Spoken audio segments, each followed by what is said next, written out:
Welcome to the NegotiateHer podcast. I'm Gitanjali and Apa, a seasoned negotiator and a management consultant with over 25 years of experience. And I'm Apa Gupta, a new manager and a negotiation newbie. Together, we're here to explore the intergenerational perspectives on women and people of color in negotiation, bridging our 20-year age gap. In each episode, we aim to inspire women and people of color to reclaim power, offering practical tips and sharing personal stories so that we can set an example for future generations.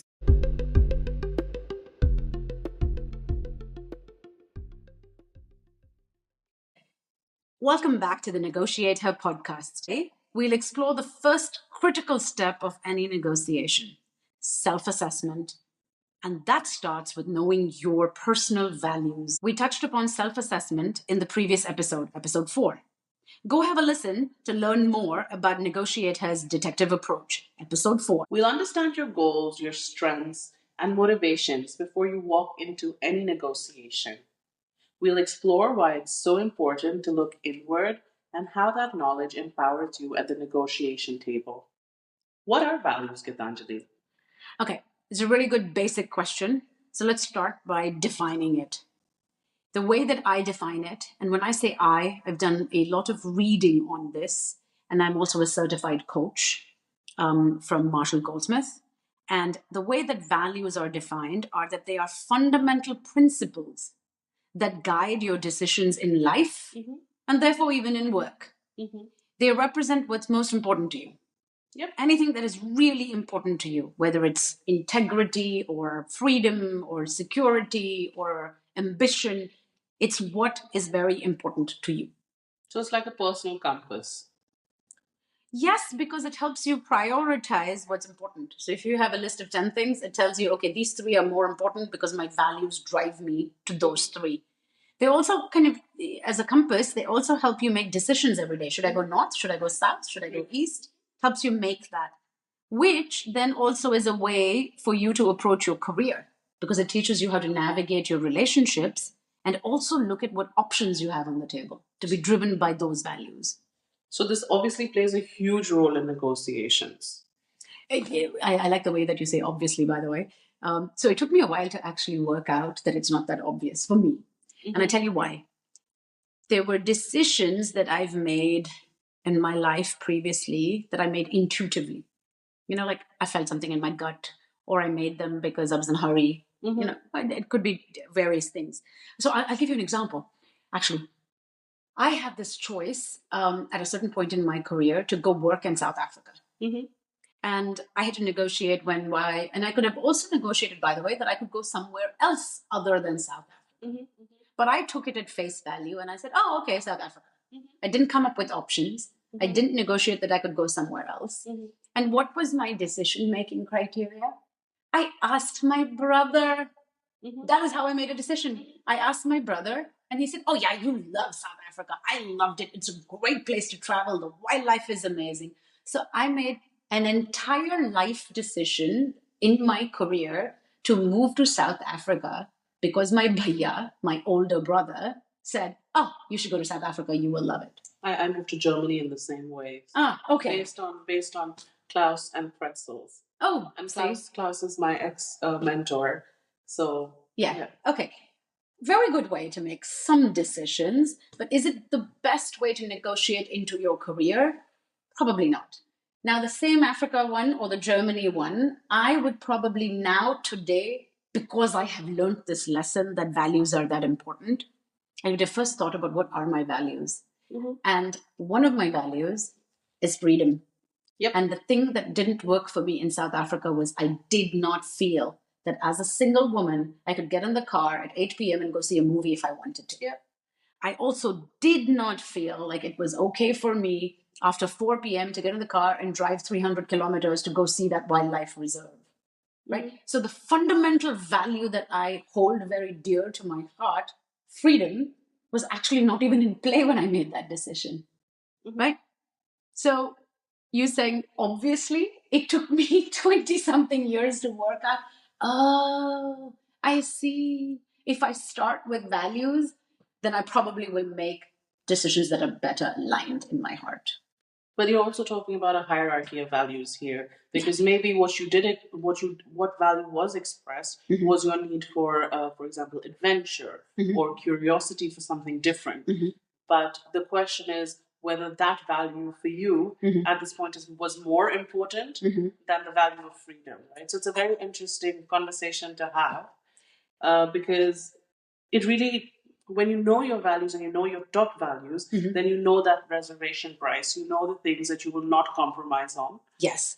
And that's a really a good point to bring in reservation price, which we have talked about in episode 2, 3, 4. We talk about it in every episode, actually, because knowing what your non-negotiable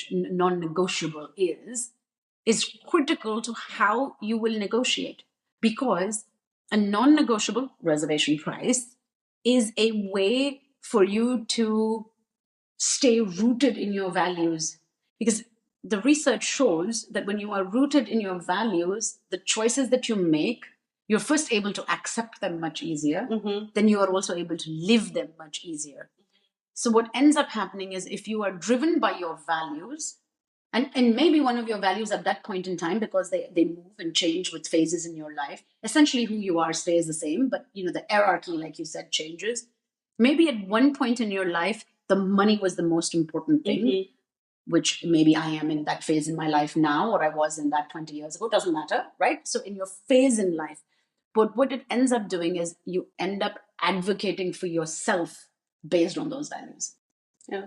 And I assume you're technically happier as well. I don't know. I want to say yes, but I don't know if that's evidence. So. I don't. I'm sure there's evidence to that you would be. I think we struggle with what are our values and what are values that were given to us, right? So we inherit values as well. Some of them resonate with us. So I have inherited the value of adventure from my family because my father was in the army. My brother traveled a lot. And my mother was fine with all the travel. We always went places, so adventure is something that I inherited. But for the past 10 years, I've stayed put and I realized I like roots. So I inherited adventure as a value, but I also had to do a very strong self-assessment, as we were talking about, a little audit to say, did I inherit this or is this inherently me? And I realized I inherited it. I took it because I grew up in it, but it's not really one of even my top 10. That's a really interesting insight for people of color, especially because I also believe that I inherited a lot of values. For example, at least in the beginning of my life, that insane amount of ambition that I had. Yes. Which I now find myself, after having a kid and living in the Czech Republic and actually enjoying life for the first time. Like there is beauty in wasting time cooking an elaborate meal or walking in the forest with no agenda. I wonder that if I was born somewhere else, or whether ambition would still be such a strong value. It will always be my top 10, but it's always interesting. I like that. Inherited, or what did you say? Inherent. Yes. Inherited or inherent. Yeah, exactly. And then once you know your values, we've talked about ZOPA, zone of possible agreement. Once you know your values, you can expand that zone, because then you don't become fixated on one, because you know you have 3, you have 10 values. You know that they are flexible and that they are an hierarchy. So it gives you an anchor, but fluidity with that anchor as well. So it actually expands your ZOPA. So this is really the reason why it's so important to start with your values in negotiation. Yeah. So if I understand correctly, I'm just going to try to walk this through with an example. So if work-life balance is one of your core values, then you're more likely to negotiate for flexible work hours rather than just focusing on something like salary, or your base pay. Correct. Yes, exactly. Exactly right. And that doesn't mean that base pay is not important to you. Yes. It doesn't. And I really like hierarchy.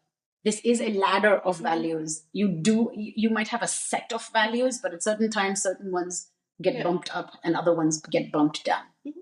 Yeah. And so, again, if freedom is important, then you might prioritize, again, that work-life balance or autonomy over how you play out in your role. the title, or the hierarchy. Yeah, completely. That's exactly right. So perfect examples. And you were asking me about, like, do you think we'll be more happy? So actually, let me read this out to you. Research from Cornell University has shown that professionals who negotiate based on their values report 25% higher job satisfaction than those who don't. So when you negotiate aligned with your values, I think what happens is you're not only more satisfied with the outcome, but then you're also quite able to manage long-term dissatisfaction because they were on your terms, your values. So you kind of, in a way, also avoid burnout. Absolutely. Yeah. So directly, you asked me, does it mean that we'll be happier? I'm going to go with yeah. I think so. Yeah. I think so. I mean, one of the questions I try to ask myself is really before going into any negotiation or any difficult situation is, what am I trying to achieve? And it sounds like an easy question, that you should know what you want to achieve. It should be clear to you. But I find this question extremely hard to answer sometimes because it requires a lot of self-reflection and knowing who you really are. Yeah. I always think, what do I really want? What is the underlying need behind the need? Yeah. A true design thinker. Yeah. So I think it's really essential to reflect on your values, your goals, your motivations quite regularly because they shape how you navigate a negotiation. And being also honest with yourself on whether, once you know your objective, what are the multiple ways in which you can get there? Because there's never really just one way. That's true. I'm sorry, I had to giggle a little bit when you said, what do you really want? Because I grew up with Spice Girls and they sang that ridiculous song. What do you really, really, really want? I can't sing it, but it's true. Do you want me to break out in song? No, thanks. But I think it is a good point. Is about what do you really, really, really want? Yeah. It isn't just on the surface. No. I don't want to use the word awakening because that makes it look like aha. No, I actually had a deep dive. Like I went further in. Last year that I began a transition out of the work that I was doing into more of what I'm doing now, which is having a portfolio career. And I inherited a value, let's call it ambition, and equal to money. Like commercial success. Yep. Let's call it that, right? Just so that can I make more money? I inherited that value. It's not in my top 10. I can tell you that. I know it's not in my anymore, or anymore. And I can also say anymore simply because I did the test for the first time, or I looked at my values deeply for the first time really recently. Okay. Right? So maybe it was when I inherited it, and then I realized it's not inherent to me at all. But my goal was, when I was doing this transition, I had multiple goals. First, I did have many goals. I wanted, maybe in Maslow's theory of self-actualization, maybe self-actualization was one goal. But I also had a simple goal, like I have to pay my bills, which is very different from I have to make a lot of money. So once I addressed I have to pay my bills, I liked what you said. There are multiple ways to achieve that goal. So way one was stay in the job that I have, because it is a way to pay my bills. So that was generate options, one. Second option was, okay, can I change the job because I want to change of context? And I'm okay to make a little bit more, a little bit less money because I want to change of context. So option two was change the job, but stay in the same field. So if I'm consulting in A, let me go consult in B because I know the job and I can do that. So that was my option B. There was another way that I could get to the same goal, which was I could go farm coffee, which is what my family does, right? So I could have said, chuck it all, move from Switzerland, go to Coorg and farm coffee. I was like, really? Do I really, really, really want to do that? But I said, I'm generating options. I'm going to put it on the table. Then ultimately, I'm going to short circuit this and tell you, ultimately, I arrived at multiple ways to achieve that goal. So I actually thought about the multiple. Can I make money? And by make money, I mean pay my bills. I'm not talking about insane wealth. I'm not talking about entrepreneur style. I'm going to, times 10. No, I just want to pay my bills. Okay, can I pay my bills in multiple ways? So this is how my values started driving my thinking. And it's a very recent, it's not like I've been deeply in tune with my values all my life, not at all. But that's just really an example of multiple ways to achieve the same goal. Absolutely. I mean, about last situation that I had where I had to really decide whether to, shift teams, move out of the company because of a work situation that I was in. And I think that was the time when I really had to reflect on what my true values were, because I loved the work that we were doing, but it was a very difficult situation mentally and physically for me to go through. So my value of, my main values are open-mindedness, acceptance, and growth. And I felt that all three of those values were being affected. And therefore, I also had to generate options. Yes. Including asking my husband that if I don't have a job, will you take care of me? Because I had to realize that this was more important to me than even making money at that point. And luckily, I did find an option that helped me, that made sure I did make money. But I've never felt like that, where I had to kind of go back and think, it's okay. I would rather not earn than be in this situation. And it's okay to ask for help. Absolutely. It's and you should absolutely have okay. And you should have that tribe, as you say, the Yes. people around you who are willing to help you out. Yeah, and the nice thing about tribe, so I've told you this. There are 3 other women in my tribe, so we're a tribe of 4. Yeah. And we check in with each other very randomly. We don't have a scheduled way of like, oh, we should meet every month or we talk every 2 weeks. Nothing. It's just very, very much about when one of us feels the need. The nice thing about that tribe is we just ask and someone will respond. Like I asked a question, very tactical question. I put in, hey guys, I am actually sizing a workshop and you have bought such services before when you were in a company. How much would you pay for it? Yep. I just asked the question. And I got immediately from one person who worked in Abu Dhabi, one of them does. One of them works in a very big, like in one of the big 4. Another one works in a Swiss company. They all came back with data points for me that were very helpful. So I asked, not expecting an answer, but I did get an answer. So I think it's really important to ask. I agree. So shall we then really look at this umbrella topic of personal values as we go through this, because it is something that drives your decisions. I would hope that it drives your decisions consciously, but often it also drives us unconsciously. I mean, definitely when your body or your insides are telling you something, that's your values at play. Yes, absolutely. Yeah, I agree. The intuition is based on values. That's true, because when I get excited, like I've had this great call, this superb meeting with somebody, and I'm like, oh, like, if I stop to think about it, it's because that person either mirrored my values or that person was accepting of my values. Absolutely. and I was able to be that person. You're totally right. Absolutely. I think this is the key thing. So again, talking about the work experience before, it was the person not only did not mirror my values, but or maybe did mirror some of my values, but was absolutely not accepting of my values. Yeah. And that is what led me to this place where I was like, I can't. Yeah. Maybe I could have, now thinking about negotiation and everything and options and things, but it was such a target on my values that I had to take that step back and decide for myself. And just looking at it from the other side, where we met, the work that we did, where we built these really large scale workshops for large clients. It was these co-creation sessions. You could see the culmination of so much hard work.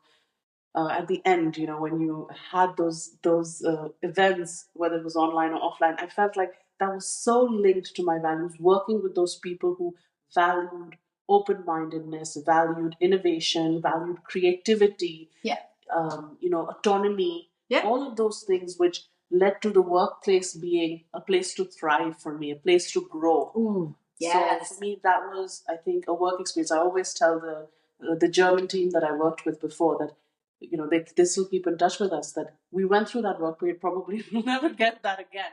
It was a time of perfect harmony amongst us all. Magic. It's magic. Yeah. And I'm just so grateful that I've had an experience like that, a work experience like that, where I know what it feels to be valued for the differences that I bring, for my expertise, that's what I compare it to when I think about a place of growth, a place of safety, a place of where really something magical can happen. Yep.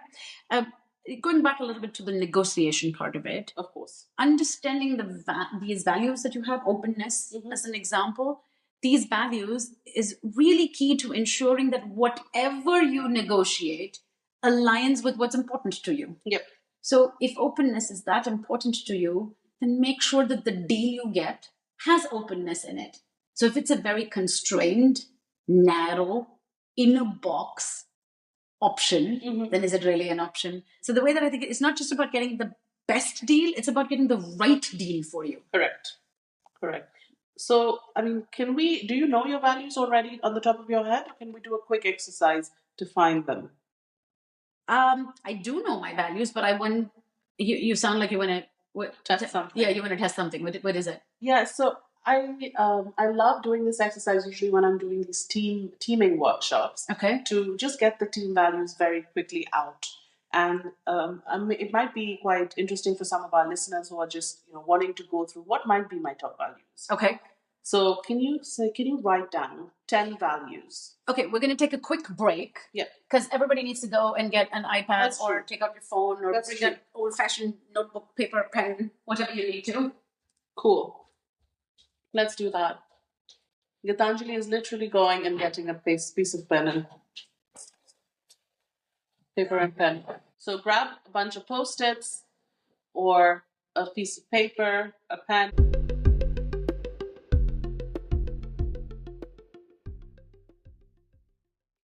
All right. Should we do it? So let's do it. It's very quick and dirty. Okay. So can you write 10 things that are important to you, 10 values that might be important to you? Okay. Are you setting like a timer or what's up? Like how are we doing when you're this? done with 10. Just let me know. When I'm done with 10? Yeah. Okay. So let's take a pause. Okay, I'm writing. I'm actually going to talk as I'm writing. So I've got one down immediately. And it's easy for me to write my first 3 because I know what they are. So values can be anything like acceptance, courage, creativity, efficiency, empathy, being capable, competence. Okay, purpose, I've got 5 down. family, of course, variety, privacy, challenge, excitement. These are all values. Oof, this is hard. Curiosity is one of my favorites as well. Oh, okay. Can I borrow that one? Yeah, of course. Okay, I'm going to take that one. This is hard. I've come up with 7. Yeah. Without a checklist in front of me, it's kind of hard for me to pick. Okay, I've got 8. Growth, determination. Oh, thank you. Growth. Can I stop at 9? Sure. 7, 8, 9. I've got 9. Okay. Okay. So can you cancel 3 of them out immediately? And this is really quick. I'm going to count till 10 and you need to cancel 3. 1, 2, 3, 4, 5, 6, 7, 8, 9. Okay, done. 10. Haha. Okay. Beat your timer. Can you cancel 2 more? 1, 2, 3, 4, 5. Done. Okay. And the last one. And you have 5 seconds. 1, 2, 3, 4, 5. Okay. So what 3 do you have left? I'm going to laugh because the 3 that I did, I did this values thing very recently and it's very important to me. Yep. I came up with 3 and now it is maybe a year later. My 3rd one has changed. And by changed, I don't mean it's just bumped up in, like you said, hierarchy. It just went a little bit lower in the hierarchy of my values. Yep. Okay, do I have to tell you my values? If you want to, of course. Okay, so I know yours. Yours are openness, acceptance, growth. I also did it actually a year ago, so it might have changed, or 2 years ago. Okay. So it might have changed. Okay, so let me tell you what I had a year ago. So a year ago, I had freedom, which to me is autonomy, to be able to make my decisions, not be micromanaged, manage my time the way that I want to. So so freedom was number 1. Number 2 was determination or persistence. Stick with things, figure things out, drive, those kinds of things, right? Was number 2. Number 3, a year ago, was justice, which was fairness, about the world being fair and trying to contribute towards equity and finding balance in the world. That one has changed a year later. And it just changed like literally when you were asking me to write these down. So that one has changed now to financial stability. And that makes total sense. I was just thinking because I have made a transition in my life from a steady 1 job income to an income that comes, like I said, in multiple ways because it was something that needed to be addressed. And that is stabilizing. So it's a little uncertain. So maybe that's why that value has got bumped up. That doesn't mean, though, that justice and fairness is not important to me. Exactly. It's just in the top three, it kind of just said, hey, can you just hang out in number 4 for a while? Yes. And then it probably will get adjusted. Very cool. I like that. And I love it because when you think about negotiations, different values might be at play for a particular negotiation. So you have your top 3 values for a period of time. Mm-hmm. But when you're playing out a negotiation, you might want more or less of some of your other top values. Okay, now that you know your values, Mhm. you have to use them actually.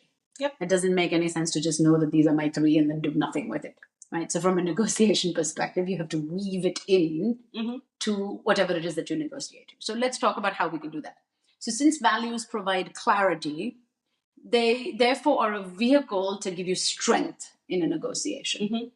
They help you push for and advocate for the things that you need to stay aligned with your values.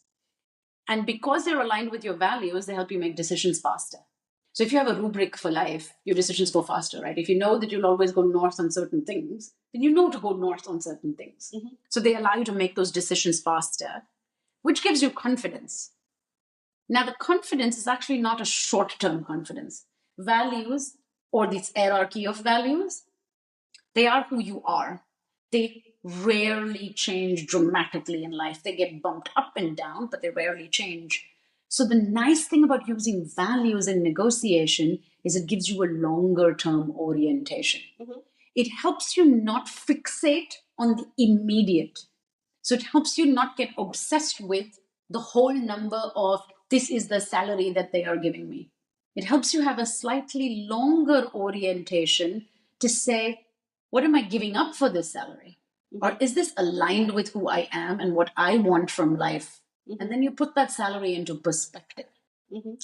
So I find that this long term orientation with your goals, with your purpose, in a way is quite calming because then your decisions are not this micro in the moment Mhm. way. It fits with a larger picture. Correct. Exactly. I just told you as my sticky note, I just told you that one of mine changed. Mhm. I want to give you an example of how this played into a negotiation. So when I was figuring out my exit from the firm that I was working with, so remember I had 3 of them, right? So I had freedom, I want more autonomy, I want freedom. My second one was justice and fairness. So I wanted whatever deal we had on the table to feel fair. And I know fair is very difficult to say what is fair for me, maybe unfair to somebody else. So I know it's difficult, but I wanted to feel fair. I didn't want to feel like I was being cheated. Right? So that concept of fairness was really important to me. And then being determined and persistent. And for me, determined and persistence takes away that immediacy. It gives me a long term orientation. Because if you're determined to do something, whether it takes a month or 3 months, it doesn't really bother you. How that played out for me now in the negotiation, when I think about it, is that part, that persistence, determination, that it doesn't matter whether it's 1 month or 3 months, it took away that urgency to make a decision right now. It relaxed the whole process. That if the whole process takes us to talk about this for 6 months, I'm cool with that. I can live with it. I will not be anxious of it because I am very determined. I'm very persistent. So it doesn't have to be solved in the first conversation I have with you, and it doesn't have to be solved within the first month of me bringing this up. It can take its time. So that's how it worked out in the negotiation. Was I never pushed for a fast decision. I never did because I didn't need to, because I knew that I had the presence to make it take as long as it needs to, because I wanted to stay with the other values, aligned with the other values. That makes a lot of sense. And when you talk about equity, I know in your one of the previous episodes you mentioned that you were being paid significantly less. Yes. Do you think that played a role also in the exit? Very much so, because equity, fairness, being in quotes doing the right thing, again, I know that everybody's definition of right can be different. But because I knew that I felt that I hadn't been treated fairly, I was very tuned to it. Cognizant. I was very cognizant of it. I was aware and hypersensitive to that. Now, I'll tell you how that played out though. So when they made an offer to me of, okay, this is what it can look like. Not like this is the final offer, take it or leave it. It was a discussion. Because I didn't trust the fairness aspect, maybe something that I wouldn't have done before, but I did make sure that I do it, I sent it to a lawyer. I said, hey, can you please review this? Because I've had the experience of fairness not being very high on the other side's list. And I've had that experience. So I should honor that experience and protect myself. So I hired a lawyer. Normally, I probably wouldn't have. Because if I had experienced fairness, I wouldn't have any need to do that. Absolutely. Right? So that to me is how in a negotiation your values play out. Because then you're attuned to it and you're listening for it and you're sensitive for it. Yeah. Or sensitive to it, sorry. Yeah. Absolutely. And I think, again, coming back to the point about inherited and inherent values, it's, I think, important to be cognizant of when your inherited values are also playing up. Yeah, very much. So it's not in my list because you made me go through it really too fast. But I can give you an example of an inherited one that possibly could have been in play, but since I was, I'm getting smarter, I'm catching myself, was respect for authority. I would have... Absolutely. Growing up in an army family, hierarchy, okay, so if the boss, the colonel, the major, the whoever is above you in rank said something, well, then you just accepted that is so, das ist so. Yeah. Right? But this, I'm aware of it now, and I know that it's not mine. It doesn't mean that I disrespect authority, but I just know that I don't have to defer to it. Yeah. Yeah. I completely understand that. And it'd be interesting. I mean, maybe because my values, I did the test, the personality one that you, it's called personal values, the test. Yes. And actually, for those of you who have actually checked out the NegotiateHer.com website, you have a link there to sign up for our newsletter. When you sign up for the newsletter, you actually get a special code for this personal values assessment. And if you would prefer to do this without a code, just go to personalvalue.es. Yep. And so I did that test actually today All right. when you sent it to me. And my values from what it was 2 years ago when I did that. So it was openness, acceptance, and growth. The only one which reappeared was growth. The others were authenticity, creativity, excitement, curiosity. Curiosity and openness, I think, go hand in hand. So for me, the acceptance part has also kind of changed, because I've also changed in the last 2 years. Yeah. But I would like to ask you a question, because I was really thinking of this when we were prepping, is that how does acceptance as a value play out in a negotiation setting? It's really... you asked me a difficult one because I really had to stretch myself to think about it. So here's what I am going to say is that our values, now yours changed, mine changed by one, yours changed by a few. The trick is to not do these values as just your top three. The top three are to help you get started, to create an awareness where there was none. But let's say that you are now Jedi level values person. Then you'd know that you have a set of values. And then certain things, because of life events or trauma sometimes. Absolutely. Certain values get bumped up. So when you did the test 2 years ago, you had 3, and now you have 2.5 of the same thing, like that. So understanding that acceptance hasn't gone away or has been replaced. It's just been bumped up or bumped down. Similar to your equity, the equity part. Yes, exactly. So for me, justice and fairness and equity got bumped down by 1, and financial stability got bumped up by 1. Very normal. So you have a long list, let's call them a long list of 10 values.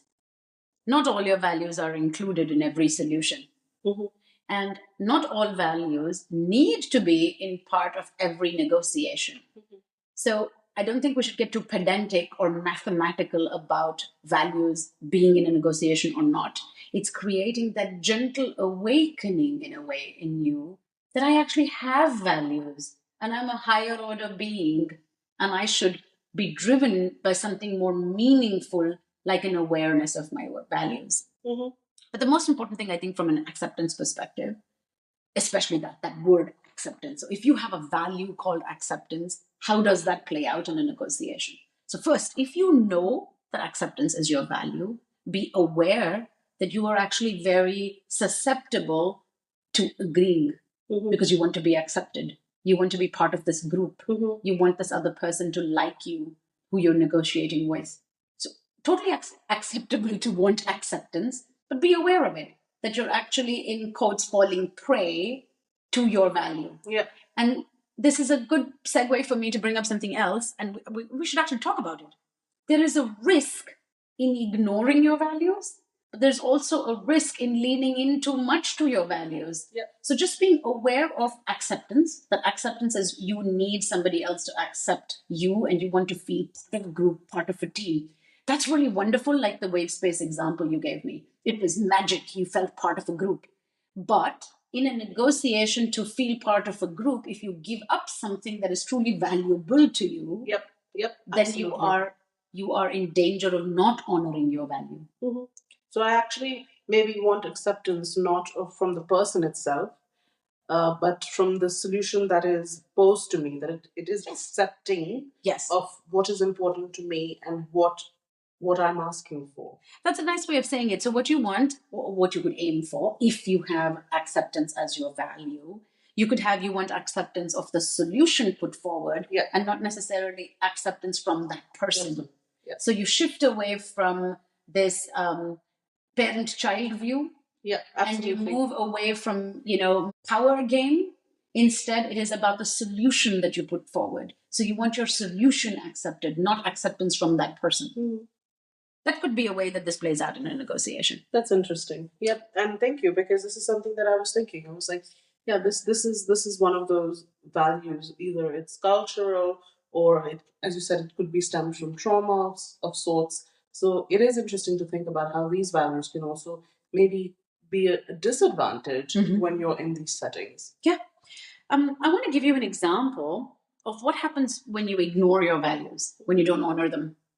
I have a very dear friend. She and I used to work together. So we were team members, and for a brief period of time, I was her boss. And then we became friends. And now we are still friends, but she also became a client. So we've had multiple hats, our relationship. We've had different ways of knowing each other. And she did a LinkedIn post recently because she just started as the CEO of a company. And it was very cute. I felt very proud. She actually tagged me in the post because I helped her, I guess, in her career. So I was very proud. But here's what she wrote in the post, which I thought was wonderful.